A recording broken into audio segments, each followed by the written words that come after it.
चक्रवृद्धि ब्याज। साधारण ब्याज हमने पढ़ा, तो चक्रवृद्धि ब्याज की शुरुआत कर रहे हैं। तो शुरू करते हैं आज की क्लास। देखिए, कुछ मैं बता दे रहा हूँ, थोड़ा सा बेसिक आपको बता दे रहा हूँ चक्रवृद्धि ब्याज और साधारण ब्याज में। जब हम बात करते हैं चक्रवृद्धि ब्याज की, ठीक है, तो साधारण ब्याज और चक्रवृद्धि ब्याज में आपको अंतर पता होना चाहिए। एक हमने पढ़ा साधारण ब्याज, ठीक है, और आज हम पढ़ने जा रहे हैं चक्रवृद्धि ब्याज, ठीक है। तो जो ब्याज है, चाहे चक्रवृद्धि ब्याज हो या साधारण ब्याज हो, यानी ब्याज जो एक लाभ है, जो किस राशि पर मिलता है? मूलधन पर। भाई आपने किसी से कोई राशि उधार ली, आपको जरूरत थी, जरूरत के समय आपने किसी से पैसा ले लिया, तो वो उस पैसे के बदले आपसे कुछ लाभ लेना चाहेगा और उसी को हम क्या बोलते हैं?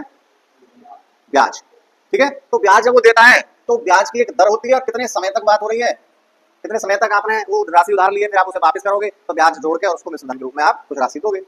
तो साधारण ब्याज में हमने क्या सीखा कि साधारण ब्याज किस पे निकाली जाती थी?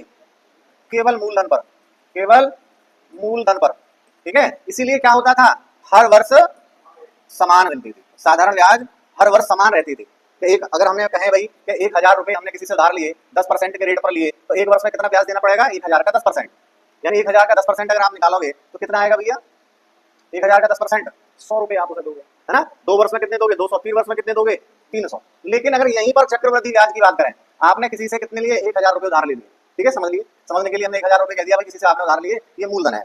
अब यहाँ ध्यान देने वाली बात क्या है कि जब रेट चक्रवृद्धि ब्याज का है और मान लिया 10% ही रेट है वार्षिक, 10% निकालोगे, यानी 10% का मतलब कितना? 1/10। लिखने के लिए हम यहाँ एक सीधा 1/10 निकालेंगे, कितना? 1000 का, तो कितना आएगा? 100।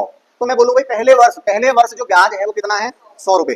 किस पे निकाल रहे हैं? मूलधन पे। तो यहाँ तो मूलधन पे निकल रहा है पहले वर्ष, तो इसे साधारण ब्याज ही कह लो, यही साधारण ब्याज है, मूलधन पे निकल रहा है। तो अब मैं बोलूँ भाई दूसरे वर्ष रेट तो हुई है 10%, तो दूसरे वर्ष मूलधन पे जो ब्याज निकलेगी वो कितनी होगी?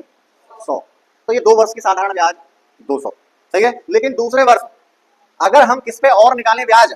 जो पहले साल की ब्याज है, ये 100 क्या है?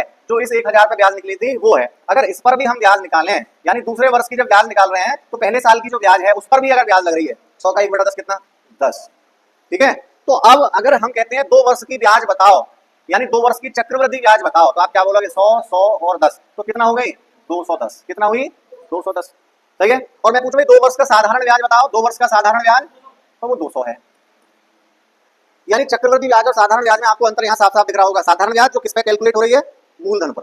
और चक्रवृद्धि ब्याज कब हम कहते हैं? भाई मूलधन पे तो निकलेगी, लेकिन किस पे? जो पिछले वर्षों की क्या है ब्याज है, उस पर भी जो ब्याज मिलती है, तब हम उसको क्या कहते हैं? चक्रवृद्धि ब्याज। तो 2 वर्ष का चक्रवृद्धि ब्याज कितना निकाला हमने यहाँ? 210, ठीक है। और साधारण ब्याज 200। ये 200 क्या है? साधारण ब्याज। ये क्या है? चक्रवृद्धि ब्याज, सीआई, कंपाउंड इंटरेस्ट। आपसे कोई पूछा भाई 2 वर्ष के सीआई और एसआई का अंतर बताओ, तो कितना दिख रहा है? 10। 2 वर्ष के चक्रवृद्धि ब्याज और साधारण ब्याज का अंतर, सही है। समझ आ गई बात? चलिए अब हम क्वेश्चन कर सकते हैं।